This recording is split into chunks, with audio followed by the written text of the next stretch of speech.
ମଲାଖି ଅଧ୍ୟାୟ 4।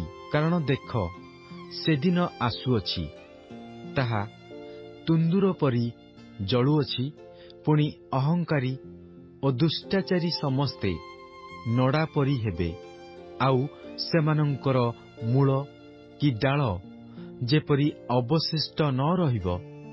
ଏଥିପାଇଁ ଯେଉଁ ଦିନ ଆସୁଅଛି, ତାହା ସେମାନଙ୍କୁ ଦଗ୍ଧ କରିବ।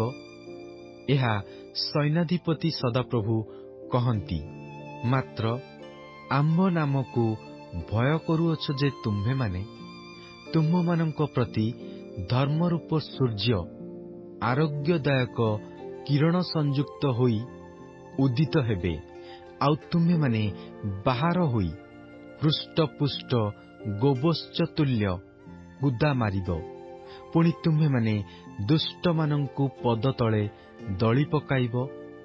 କାରଣ ସୈନ୍ୟାଧିପତି ସଦାପ୍ରଭୁ କହନ୍ତି, ଯେଉଁଦିନ ଆମ୍ଭେ କାର୍ଯ୍ୟ କରିବା, ସେଦିନ ସେମାନେ ତୁମ୍ଭମାନଙ୍କର ତଳିପାର ଅଧସ୍ଥିତ ଭସ୍ମ ହେବେ।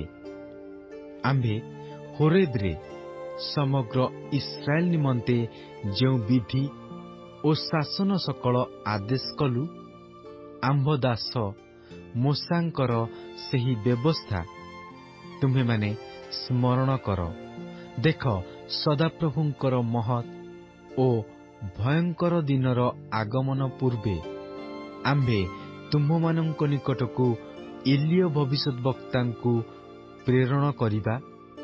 ପୁଣି ଆମ୍ଭେ ଆସି ଯେପରି ପୃଥିବୀ କି ଅଭିଶାପରେ ଆଘାତ ନ କରୁ, ଏଥିପାଇଁ ସେ ସନ୍ତାନଗଣ ପ୍ରତି ପିତୃଗଣର ହୃଦୟ ଓ ପିତୃଗଣ ପ୍ରତି ସନ୍ତାନଗଣର ହୃଦୟ ଫେରାଇବ।